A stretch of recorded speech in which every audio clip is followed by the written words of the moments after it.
the heart of sub-Saharan Africa, where commerce meets progress. Welcome to SOUQ News, your source for business, economy, and development insight that drive nations forward. From the vibrant streets of Lagos, Africa's fastest economic hub, SOUQ News takes you on a journey of discovery, analyzing and reporting the facts that lay the foundation for growth and development. We don't just report the news, we create it. SOUQ News is more than a channel. It is a catalyst for change, spotlighting the stories that shape economies, inspire entrepreneurs, and fuel progress. Covering business, finance, technology, energy, and many more, SOUQ News provides a daily deep dive into the stories that matter, interviews with industry titans, and analysis that empowers your understanding of economic landscape. Join us daily as we dissect, discuss, and deliver the most relevant and factual news on business and the economy. SOUQ News is your trusted guide, empowering you with the knowledge to make informed decisions.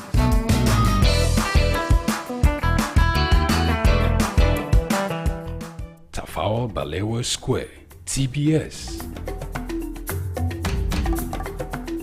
Tafawa Balewa Square was initially used as a horsing ground called Lagos Race Course. The edifice was constructed by General Yakubu Gowon in 1972 and named after Nigeria's first Prime Minister, Sir Tafawa Balewa. Tafawa Balewa Square is located at 45/57 Mase Bangboshe Street on Lagos Island, Lagos, and referred to as TBS. TBS is a 50,000-seater capacity venue and houses the Remembrance Arcade, the 26-story Independence House, which at a time was the country's tallest building. When Lagos served as the country's seat of government, the National Assembly Complex was within the TBS. Also in the square are the National Broadcasting Commission Office, the Nigerian Hydrological Services Agency Office, shopping centers, travel agencies, restaurants, car parking lots, and a bus terminal. Tafawa Balewa Square is adorned with beautiful statues of white horses and red eagles, symbols of strength and dignity. Our historic neighbors include the King's College and the Holy Cross Cathedral. Tafawa Balewa Square hosted some of the country's memorable events, such as the Independence Day in 1960, when Nigeria gained independence from Britain, the Armed Forces Remembrance Day, which is celebrated annually on January 15. The edifice is a national cultural asset. Tafawa Balewa Square, SOUQ Enlightenment. My name is Veronica Nkechi Eze. Charles Abana. My name is Professor Martins Emeje. Professor Sylvester Odion Akaine. Keep watching SOUQ News TV. The best news channel online. It's elevating, it's enlightening, it's educating. Muhammad Ali found this route in Africa. Rumble in the jungle. I swear the king is humble. Jesse Jackson, O.J. Simpson, this is black history. Andrew Young visit Africa in the late 60s. Legend, Bob Marley make the light different. Martin Luther King and Malcolm X are big names. They fought for black Americans in the old days. We need the same revolution in our own ways. Michael Jackson, Janet Jackson, Mr. Jay-Z, Snoop Dogg, Dr. Dre and Eddie Murphy. American prosperity ain't complete with African poverty. It's legendary Idris Abdul Karim, and you are on to SOUQ News. You don't touch that dial. Lateef Jakande.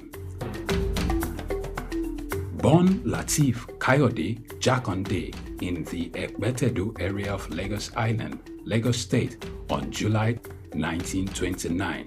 He studied at the Lagos Public School at Enowa, Lagos Island, then at Bonham Memorial Methodist School, Port Harcourt, King's College, enrolled at Ilesha Grammar School, where he edited a literary paper called The Quarterly Mirror. Jakande began a career in journalism in 1949 with the Daily Service and joined the Nigerian Tribune in 1953. The owner, Chief Obafemi Awolowo, appointed Jakande editor-in-chief of the Tribune in 1956.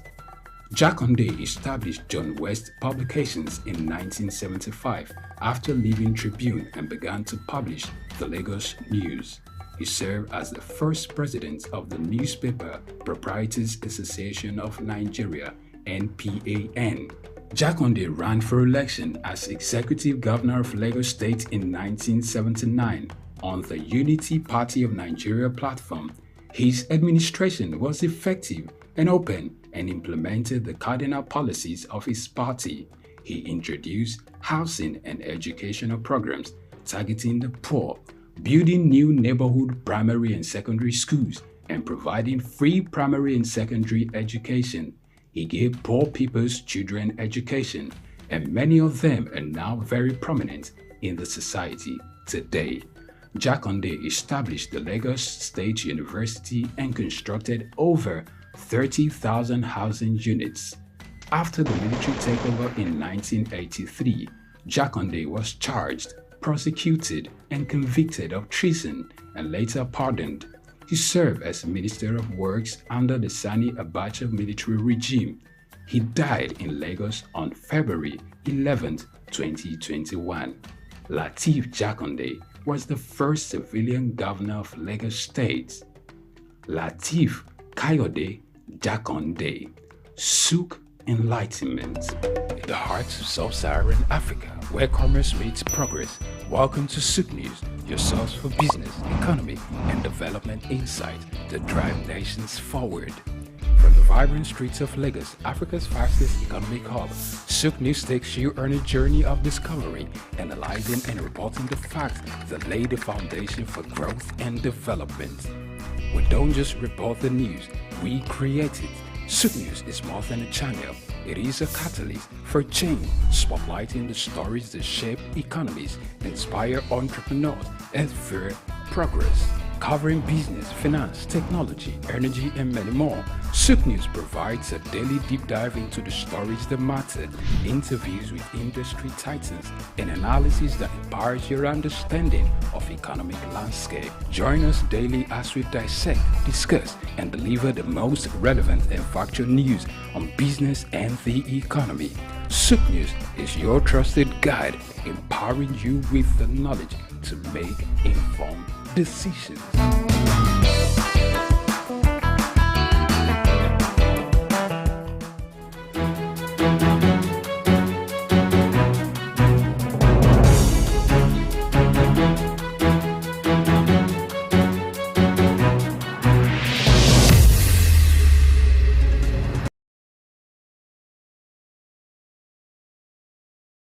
I'm okay. My name is Raymond Bola Brown. Hi, my name is Fred Amata, and you are on to SOUQ News. If you are watching this channel for the first time, make sure you continue to watch it because this is SOUQ News. Shout out to SOUQ News. Actually, I don't know. I really enjoyed the little moment I spent with you, and I think with more of this. SOUQ News. Here's the SOUQ News, who had the courage to transcend a locked-off camera and actually have a conversation with a human being. It's a pleasure, SOUQ News. Thank you very much.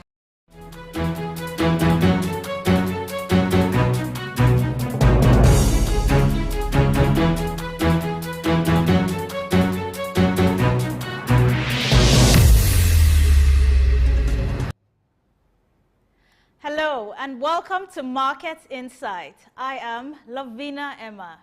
Today we are unwrapping the economics of Easter, a holiday that transcends religion and enables traders to cash out this period. As you know, today is Good Friday and consumer spending in the weeks leading up to the holiday have increased.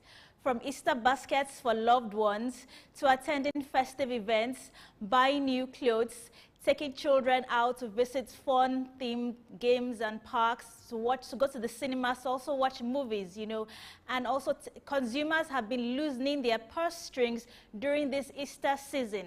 But how does this spending compare to other holidays? You know, the Easter season is not just a boom for foodstuff traders. Travel and hospitality will also see a rise in bookings with families and also hotel accommodations and Airbnb embarking on Easter getaways to resorts and other fun-themed areas during this period. But Easter is not all about profits. businesses must navigate the delicate balance of celebrating the religious aspects of the holiday while promoting Easter sales. So on today's show, my guest and I will discuss the financial implications of Easter season. Join us after the break.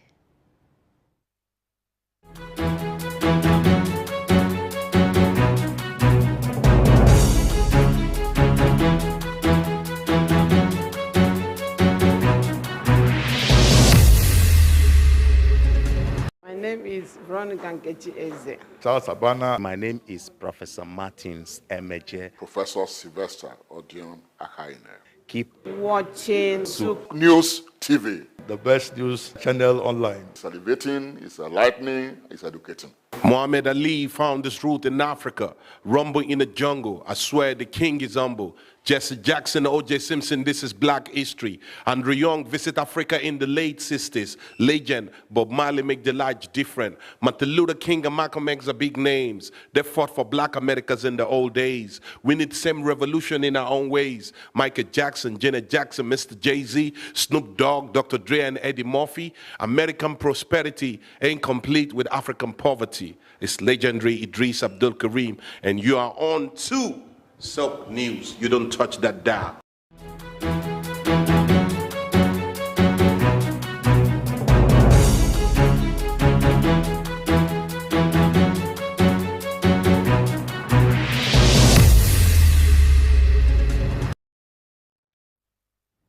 Welcome back. So I mentioned earlier on that today is Good Friday. We're all excited about it. And we're going to discuss, my guest and I, the financial implications of the Easter season. So my guest this morning is joining us via Zoom, and his name is Segun Shokbito.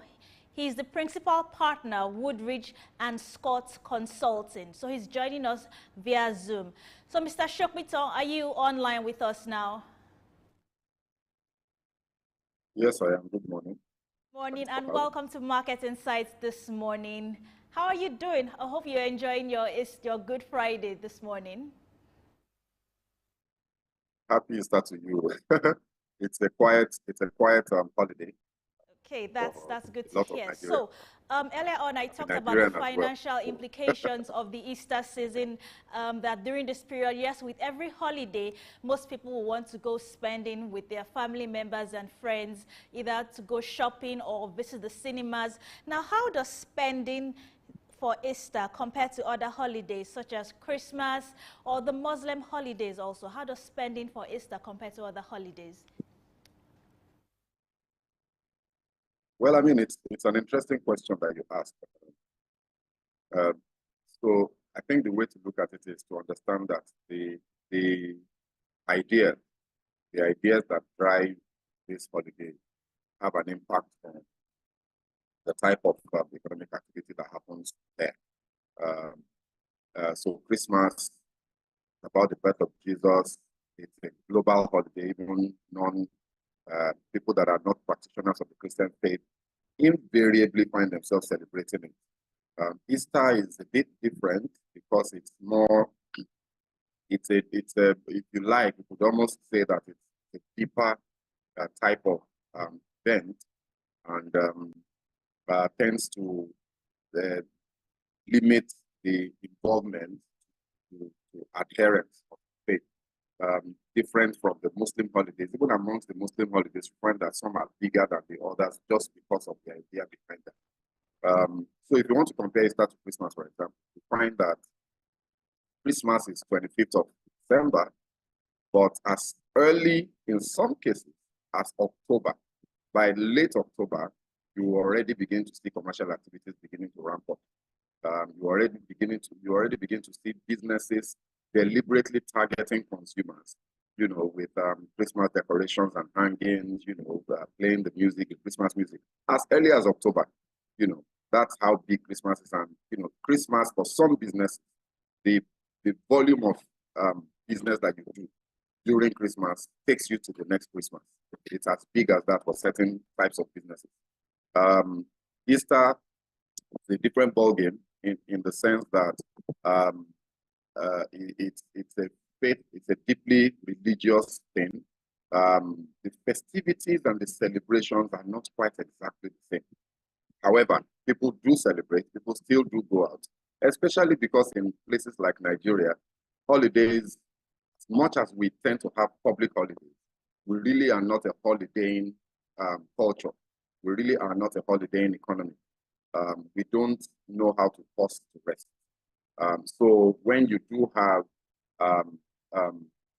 religious events like this, where the federal government declares 2 days, Easter is unique in that you know for a fact from the beginning of the year that a Good Friday and Easter Monday are going to be public holidays. That's 4 days, 4 days out of 7 in your week, you are going to be resting. So that definitely gives Easter a bit of a unique connotation, and that drives spending to a certain degree. A lot of people will travel as a result of that long break.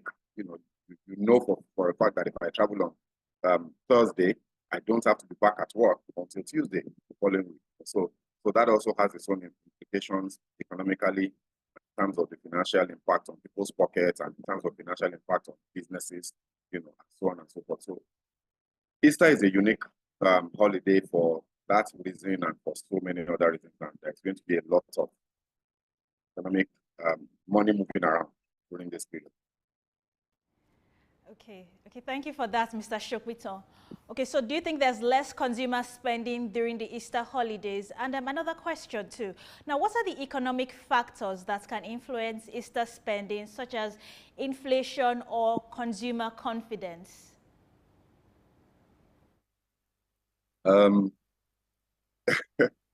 Look, the Easter season is a season of cheer. It's a season when people are celebrating the sacrifice that Jesus Christ made to save the world. I would have loved to keep the mood positive and upbeat. But with the question that you asked, we have to go there. The truth of the matter is consumer confidence. Before you can even speak about consumer confidence in an economy like Nigeria, you have to speak about consumer spending power. Consumer confidence, it is a thing, it's a factor that you have to consider in Nigeria, but where the struggle is actually for survival, where the struggle is for the next meal, where a significant chunk of your population, you've got a population of 220 million people, thereabouts, estimates, and out of that 220 million, you've got maybe 130, maybe 150 million living in abject poverty. Consumer confidence is not a thing to look out for. It's actually to just see how are people surviving. When you speak about consumer confidence, it simply means as a result of the prevailing economic circumstances in a country, in a jurisdiction, people have a propensity to spend or a disposition towards, going out to go and buy things, to consume goods and services, just because they are happy with the way the economy is looking, because maybe the job numbers are very high, and all of that. Those things come into play in determining consumer confidence. But in an economy and in an environment where poverty is what you're actually dealing with, like Nigeria, we should be talking about how people are coping. What mechanisms are people putting in place to survive, this period? Let's not forget that the fact that there are 2 days, 2 working days that have been obliterated as a result of Easter for certain types of businesses, that is a reduction in income, which would also affect their own spending power. So you find that some people might actually just be looking for how to survive this long weekend on a very low key without having to expend too much money. You know that the inflation is what it is. Last inflation numbers, I think, was 31.2, was it 31.7 thereabouts? Definitely trending well above 31%. And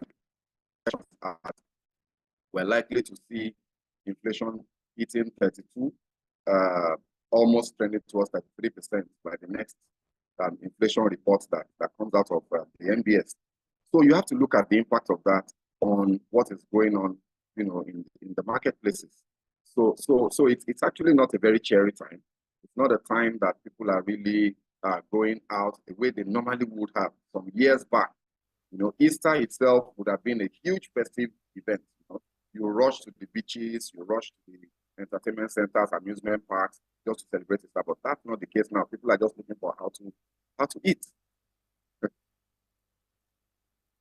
Very true, actually, due to the dire situation in the economy. But on let's all be optimistic, actually, that things are looking brighter. As you know, with the current the directive the Central Bank of Nigeria gave BDC operators, the dollar price selling against the naira has reduced drastically. When it was 1.8 or 1.7 in some cases, now it's selling for 1.3. In some cases, 1,200. So that's some cheering news, if I'm allowed to say that. Actually, it's not. But do you think there's less consumer spending during this period? No, without a doubt, there will be less activity, and I think that and a suggestion I would give to you guys, for example, is send your field your reporters out. Let them go take a look at what's happening at the the traditional entertainment center, and you'll find that what I'm saying is exactly what is happening, because it's all about the economy. The economy is booming, people are going to be spending money. If the economy is not booming, or if you have conditions of almost hyperinflation, like what we're tending towards in Nigeria, then people are not going to be spending money. If people are spending using the same income that they've had for years to buy much fewer goods because of inflation, then it's very likely that that is going to affect their ability to even celebrate, situations like this. So if you go to the beach, go to Eleko Beach, go to, I mean, I won't even mention the likes of Landmark, because Landmark is a highbrow, it's a high-end event center. You probably will still see a lot of people there who, generally speaking, the profile of people that go to those types of places are middle to upper income people anyway. So they probably will still be celebrating. But if you go to the beaches where traditionally you find the masses, if you like, you'll find that the numbers might have reduced. And even if the numbers don't reduce, you find that the economic activity, the things that they're buying, how they're going about their celebration will be a bit more tepid as a result of the situation that we find ourselves as a country. So yeah, consumer spending will definitely be impacted. Sadly, Nigeria is not a country that is very famous for its ability to deliver data. If it were, then, at the end of the month of March, or maybe at the end of the middle of April, we would have gotten data, check, spending during this period, and compared to spending during this same period last year, and you find that there would definitely be a sharp decline. Unfortunately, we can only guess now. We can only theorize based on the knowledge that we have of how these things work. But absolutely, without a doubt, consumer spending would have gone down a bit. The good news is that given the measures that the Central Bank of Nigeria has been putting in place, a bit of hit and miss, trial and error here and there, but it's looking as if we're beginning to get some things right. Like you alluded to, now we have the exchange rate, Naira gaining in value against the dollars significantly. Over a 6-week period, we've seen in the parallel market, the Naira appreciate by as much as 400 Naira, coming from almost as high as 1,008 at a point. We're down to about 1,004 now, maybe even 1,350 thereabouts in some markets. So, but this is as a result of the direct intervention of the CBN in that market, and this will definitely have a bearing on economic outlook, on purchasing power. Prices of certain things that are, trending upwards will begin to abate. If it doesn't reduce, it definitely won't go higher. So that's some good news on the horizon, and we hope that that trend continues, so that maybe by the time we're having the next festivities, people will have more money in their pockets to spend. Okay. Well, yes, I hope so too. I hope this good trend continues too. Okay, yes, Mr. Shokbito, I want to ask you now. So what are the economic impacts of Easter on specific industries such as agriculture, tourism, and retail in Nigeria? We know that this festive period, these industries are always impacted during festive season. So what do you think the economic impacts will be for Easter, for example, on the agricultural sector, the tourism sector, and the retail sector too? Yes. So some of the sectors that I think will enjoy positive um, will enjoy positive impact during this period. Travel and tourism, um, hospitality generally, and within the hospitality category, you would have hotels, you would have guest houses, you would have relaxation centers, relaxation spots. These are all hospitality-driven businesses. They will definitely see some upsurge. Might not be as high as what they would normally expect to experience during this period, but there will be an upsurge.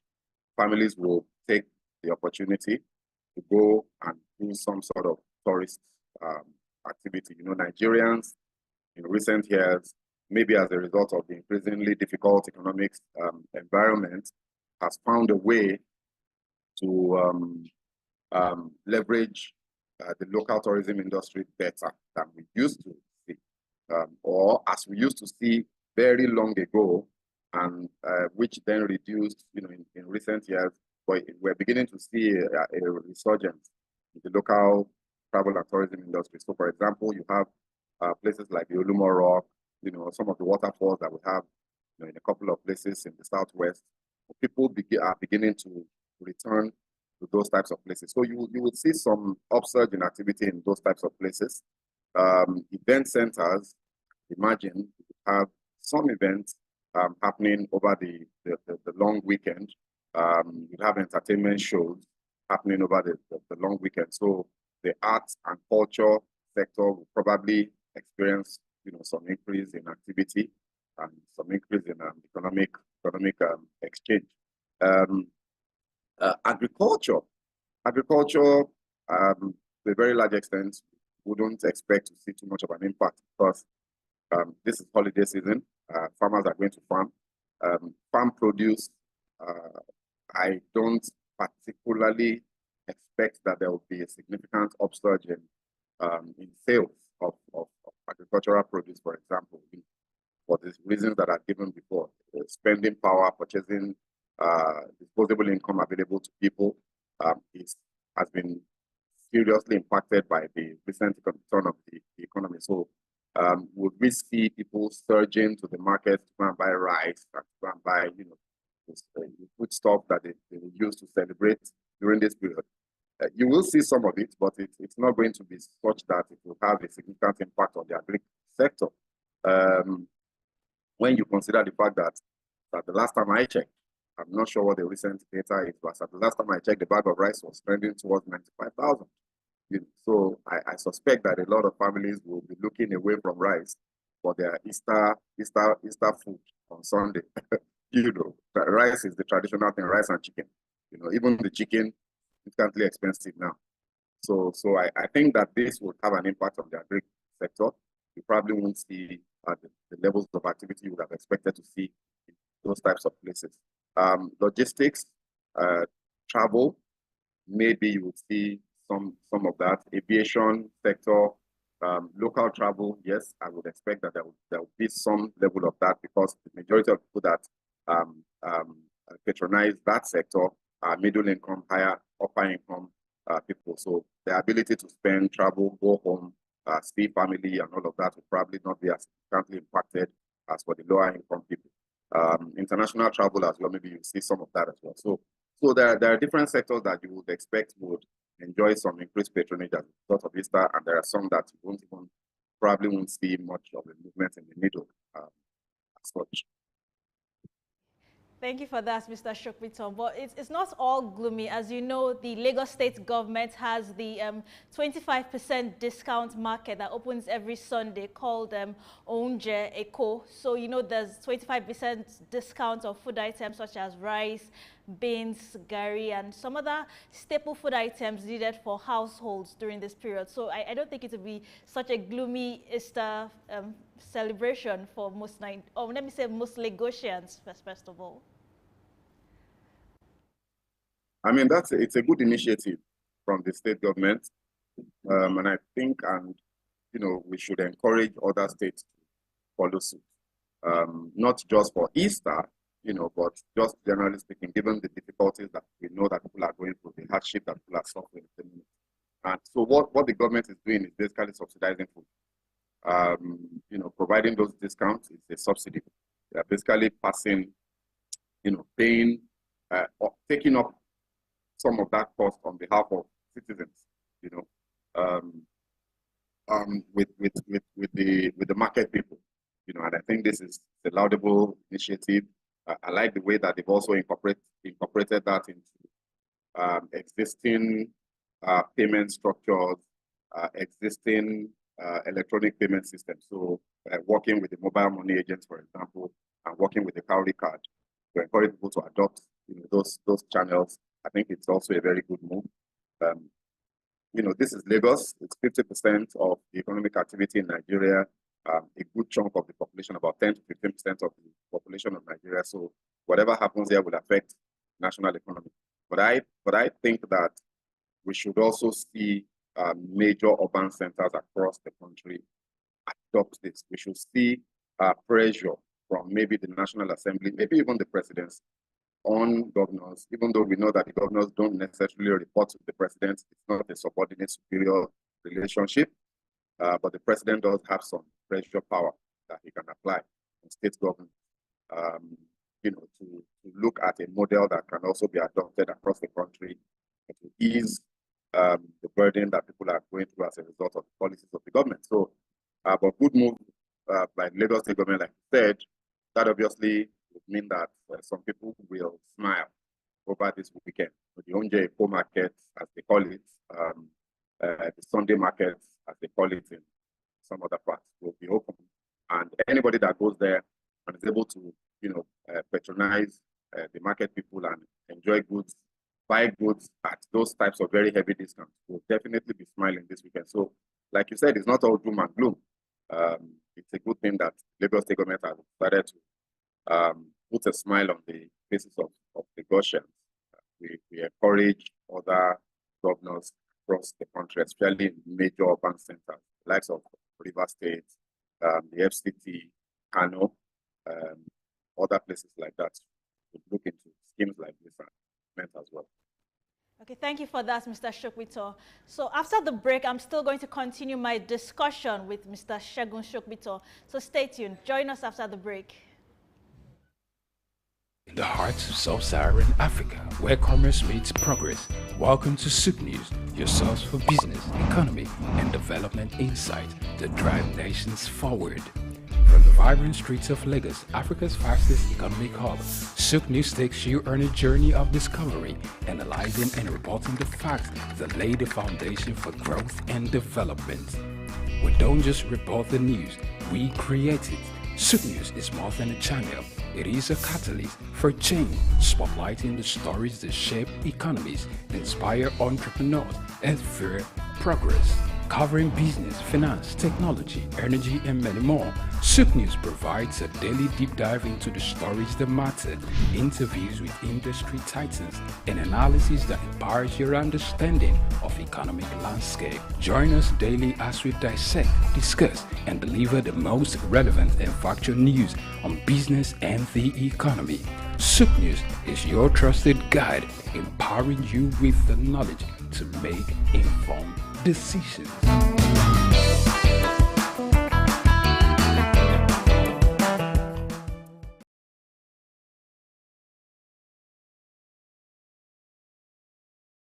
Lateef Jakande.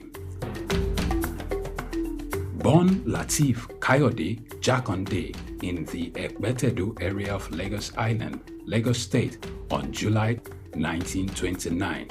He studied at the Lagos Public School at Enowa, Lagos Island, then at Bonham Memorial Methodist School, Port Harcourt, King's College, enrolled at Ilesha Grammar School, where he edited a literary paper called The Quarterly Mirror. Jakande began a career in journalism in 1949 with a daily service and joined the Nigerian Tribune in 1953. The owner, Chief Obafemi Awolowo, appointed Jakande editor-in-chief of the Tribune in 1956. Jakande established John West Publications in 1975 after leaving Tribune and began to publish the Lagos News.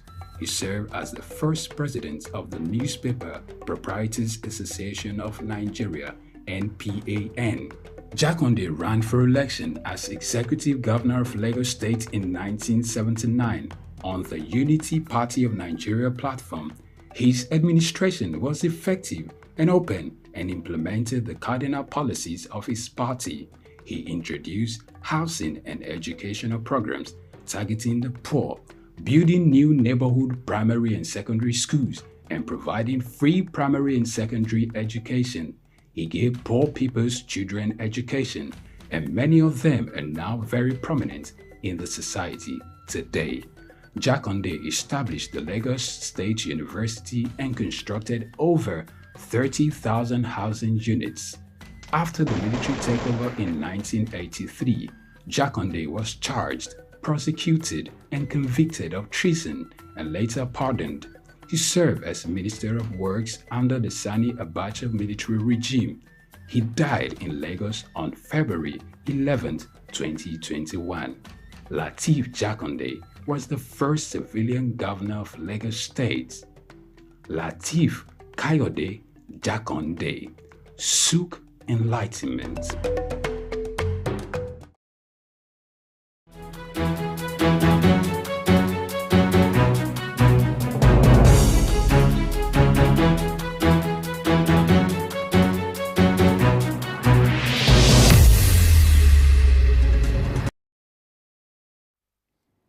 Welcome back. So I'm still talking with my guest, Mr. Segun Shokbito, the principal partner, Woodridge and Scott Consulting. So he's joined us via Zoom this morning. Okay, so welcome back, Mr. Shokbito. Yes, I said I was going to discuss further. I want to ask you now, is there an ethical obligation for businesses to be more sustainable in their Easter marketing and production practices? I don't know. I don't know if there's any,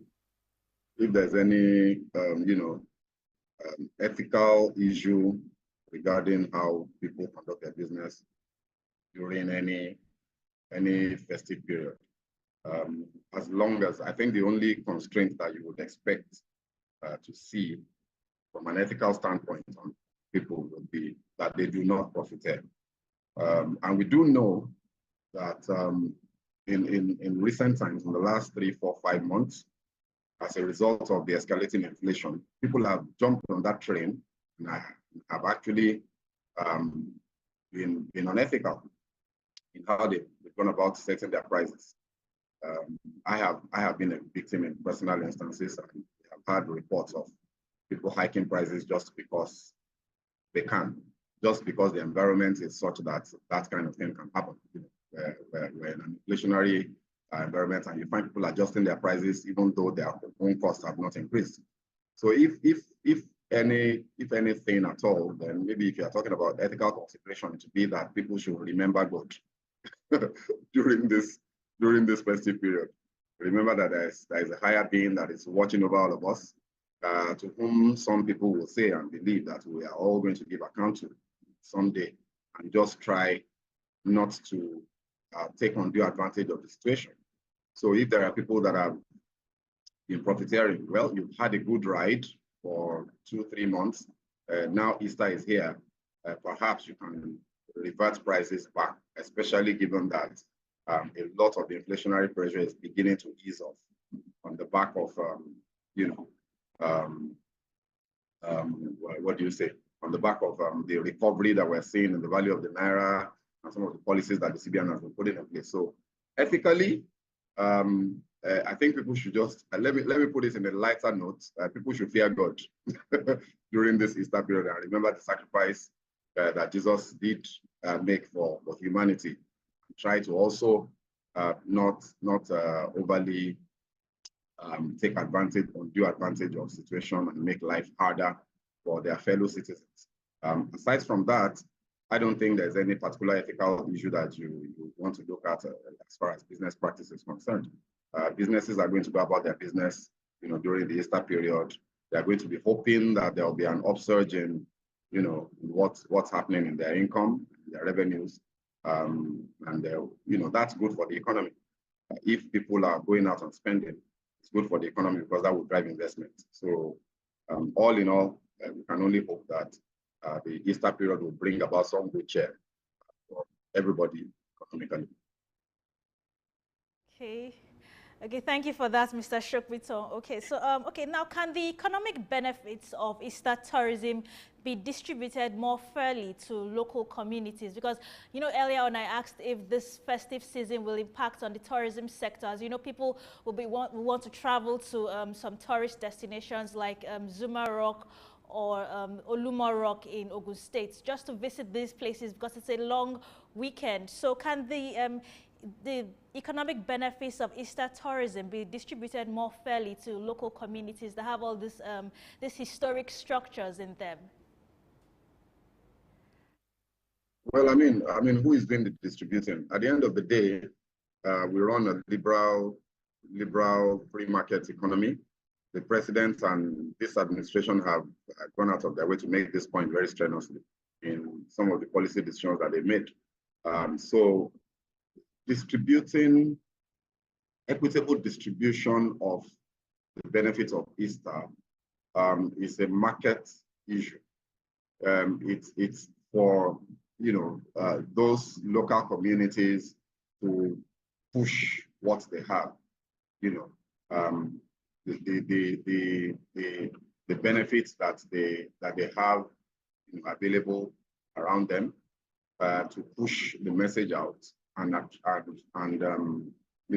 draw in patronage, basically. So beyond that, I'm not sure that there's any kind of equitable distribution that can happen. It's a free market. You go out there and fight for your own share of the market. That's the way markets work, and that's the way this is also going to work. So have you seen any advert from Olumo Rock, for example? Olumo Rock is actually a beautiful place, and it's pretty well structured. If you really think about it, with a nice elevator that takes you up to the rock, with a tour guide that tells you the story, the Abeokuta story behind the Olumo Rock thing. Zuma Rock is also a beautiful place. Ikogosi, Warm Springs, lovely place. If not for the banditry that we're experiencing in parts of the Northwest, the Kajuru Castle, is one place that I so eager to visit, but nobody can think about that now because of what's happening in that region. But I'm just saying that there's a lot of beautiful tourist places across the entire country. And what they need to do is to fight for their share of the business that will happen over this weekend. It's a bit late in the day saying this anyway, because the Easter is upon us. If anybody's going to travel, they've traveled already. But you never can say never. So I will be counseling people in those places, in those local communities, use the power of social media to get your message out, attract people to come. They will come. People, the human mind is a fertile ground for ideas to be planted. Plant an idea in people's heads, germinate, and they will come. So if you talk about equitable distribution of the opportunities that are going to happen in the travel and tourism sector during this period, I think it's just for people to fight for their own share. Nobody's going to compel. There's no regulator that's going to say, okay, go to Abeokuta instead of going to Ekiti, for example. So you just fight for what you can get in the market. That's it. Okay, yes, I understand what you have said, Mr. SOUQ. Okay, so how might Easter celebrations and traditions evolve in the future due to factors like economic stability and climate change. But more directly to the Nigerian situation, like how might Easter traditions and celebrations evolve in the future due to factors like economic stability? As you know, since January this year, we've been facing one economic issue or the other, and the most prominent one is the current food inflation. So how do we get our festive celebrations or the festive periods to actually evolve during this economic stability in Nigeria, for example? I mean, the managers of the economy, the managers of the country, they have a lot of work on their hands. They have, by pursuing a certain socio-economic ideological slant in their policy making, they have brought us to where we are. It's almost as if we're performing experiments, you know, with people's lives. So you say, free up these major sectors of the economy, free them up to the open markets, to market forces. And we have seen, as we have now seen in the last 9 months, if you want to free your market or free your economy to market forces, the structure, the foundations of your economy must be sound, such that market forces can help you find equilibrium. If you don't have a sound structural base for your economy, you will find equilibrium eventually, but it will be after a lot of pain and death. You know, so for economies with the kind of imbalances that we have like Nigeria, and with the heavy, high prevalence of poverty, I don't think that you can pursue those types of neoliberal ideologies. And I think that the government of the day have seen, you know, this is what some of us have been saying since this whole imbroglio around subsidy removal and exchange rate management has started. They've seen that indeed the market forces cannot work in our favor at this stage in our economic life cycle, and they've backtracked, you know, without saying so. A lot of reversals in policy stance that I have seen, that I applaud, even if there is no open admission of that backtracking. So now, how does that relate to your question? So, I mean, as long as the managers of our economy and our country get their game right, then you will find ourselves going back to that era where these types of seasons are truly seasons of joy. You know, so we would love to see us evolve back to the period when, during Easter, almost every single family will go out to go and have some fun. If they don't go out today, being Good Friday, they'll go out on Saturday. If they don't go out on Saturday, they go out on Monday. You know, we'd like to see us evolve back to the period when people will do Ashwebi, you know, like families used to sew Christmas cloth and sew Easter cloth. So we'd like to see us return to that. So if our economic managers get their game right, then hopefully in the next couple of years, maybe we'll find our way back to those places. Yes, I totally agree with you on that. And I hope in the future, on a more positive note, yes, it gets better and we can actually be like the way it was a few years ago. Yes, it was actually much easier for people to enjoy themselves during this festive periods too. Okay, so does the commercialization of Easter detracts from the religious significance of the holiday? Yes, we know that people who are selling food items or clothing items or any kind of business, we know they want to cash in on this situation to, if I'm allowed to say, triple their income or triple their earnings during this period. So now, does the commercialization of Easter detracts from the religious significance of the holiday? No, look, the significance of the holiday will never be affected for those that are celebrating the holiday in truth. So we have to, of course, recognize that for every religious holiday, there will be different groups of people. There will be people that are very ardent adherents to that faith, and they will celebrate you know, that holiday, that particular holiday, with the full import of the significance of that holiday fully on their minds. So there are people who the Lenten period, the 30-day fast period, they did not joke with it. When it was Ash Sunday, you see ash on their heads, on their foreheads. For Palm Sunday, you see them going around with palm fronds, and all of that.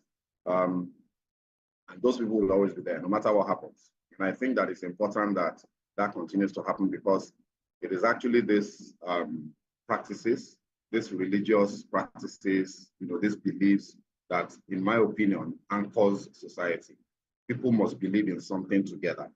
And it is that thing that they believe together that holds them together in unity, and that tempers, their conduct amongst themselves.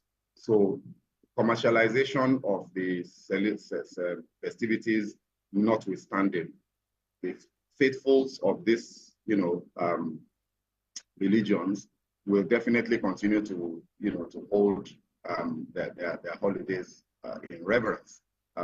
Commercialization will happen. I mean, if you talk about commercialization, Christmas is the most commercialized holiday in the world.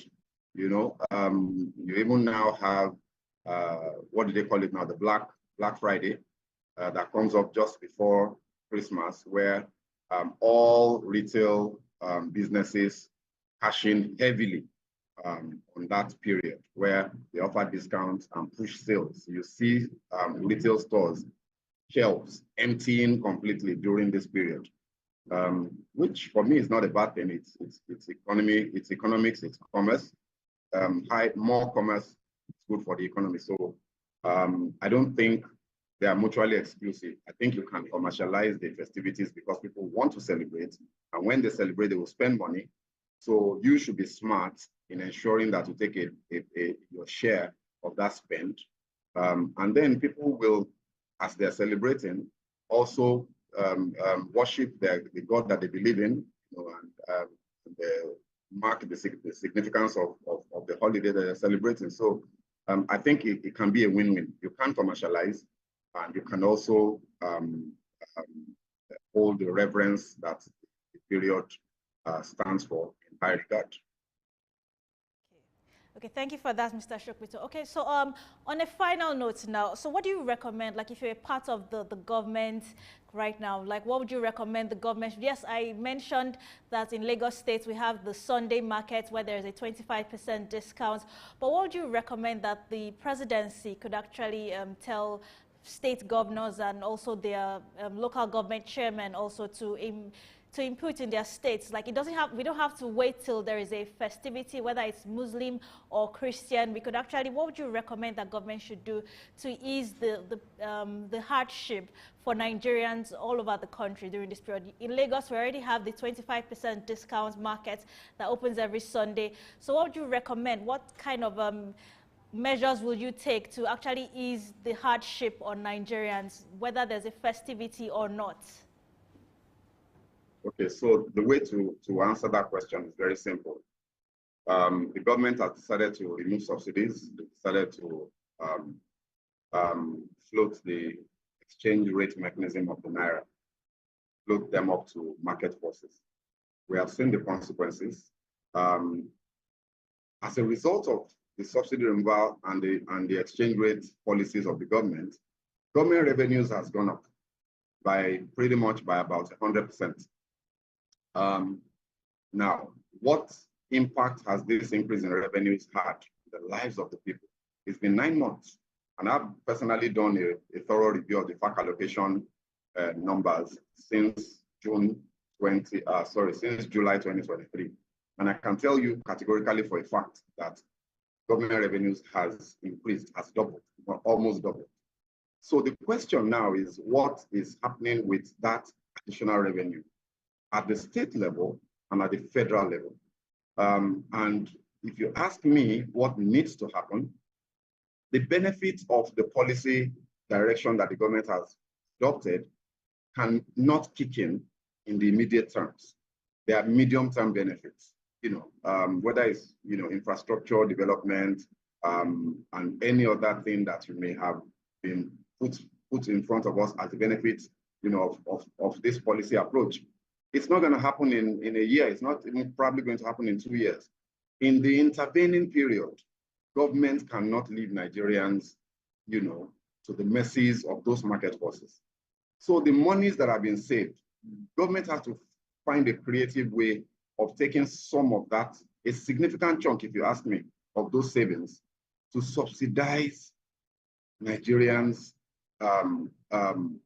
in their day-to-day activities, especially food and transportation, and then take the remaining part of that to drive how they will be able to raise funds to push the infrastructure projects that they want to push, which will then bring in benefits over the next 2, 3, 4, 5 years. But in the immediate term, transportation needs to be subsidized. Food needs to be subsidized. And we have already seen a model in Lagos. What Lagos is doing with the Onje Eko market and the Sunday market, you know, this subsidized market days, is a subsidy on food. And they found a very nice mechanism for implementing that. I think that the federal government needs to think in this direction. In fact, I think that the federal government should be setting up a team. I don't want to use the word committee. I think the federal government should coordinate the activities of all of the 36 states and the FCT to replicate this initiative across the entire country, because it is a food subsidy. And I tell you that there is no way out of subsidies in an economy that is poverty prevalent as Nigeria is. And then the second one is transportation. If you're able to subsidize the cost of transportation, working hand in hand with the organized unions, you know, and cooperatives that you have operating in that sector, then you can also see a significant impact on the lives of Nigerians that will ease some of the burden that they are facing currently. So that would be my recommendation. Find a way to take the savings to pump back into subsidies, direct subsidies that will now benefit the poor. You know, so if you argued that subsidizing PMS was actually subsidizing the lifestyle of rich people, you know, debatable as that argument might be, now that you have taken that subsidy out, rechannel the savings to subsidize the people that actually need the subsidies, the people whose lives have been turned upside down and into absolute chaos as a result of that policy. You have to take those savings and put them back in the hands of those people. If you do that, then I would applaud the government, because then it would be more a case of not removing subsidies, but rechanneling subsidies and targeting them to ensure that they actually get into those places where the overall economic impact, you know, of those subsidies can be felt by the entire economy. So that would be my one singular recommendation. Let the federal government adopt the Lagos model, replicate it across the states, and let's find a way of also repeating a similar scheme in the transportation sector so that mass transportation can come back down to either where it was before or as close as to that as we can get. Thank you very much for that, Mr. Segun Shokbito. And thank you also for joining us this morning on Market Insights as we discussed the economics of Easter and also the financial implications of spending during this period, consumer spending during this period. So we look forward to having you again on Market Insights. Thank you, Mr. Segun Shokbito. Thanks for having me. Happy Easter to everybody. So that was our time with Mr. Segun Shokbito. He gave us some good recommendations and also how there's lesser consumer spending during this period. Now let's look at the CBN rates from Monday to Thursday. As you know, today is Good Friday. It's a public holiday, so we don't really have much spending, much market activities today as a public holiday. So the CBN rates this morning, we're going to look at the whole week from Monday to Thursday. So on Monday, the selling rate with focus on just the dollar. The selling rate for the dollar on Monday was 1,323 naira, which is a drastic reduction from last week. And on Tuesday, the selling rate at Central Bank of Nigeria was 1,300 naira. So there's a difference of 23 naira from Monday to Tuesday. And on Wednesday, it was also 1,300 naira. So Tuesday and Wednesday, the prices were the same. The selling rate for the dollar was 1,300 naira per dollar, both on Tuesday and Wednesday. And on Thursday, it moved to 1,200 naira, which is a difference of 100 naira from Tuesday and Wednesday. So there's quite a significant reduction. As you can see, the CBN rates is quite reasonable, actually, 1,200 naira on Thursday. So that was the end of the foreign exchange rates, because Thursday was a working day. Okay. Okay, so that's our time this morning on Market Insights as I discussed with my guest the economic implications of spending during this festive period and how it's also affecting Nigerians with the high inflation rates we have right now. So thank you so much for joining me this morning on Market Insights. I am your host, Lavina Emma. Stay tuned to the next program on SOUQ News Television.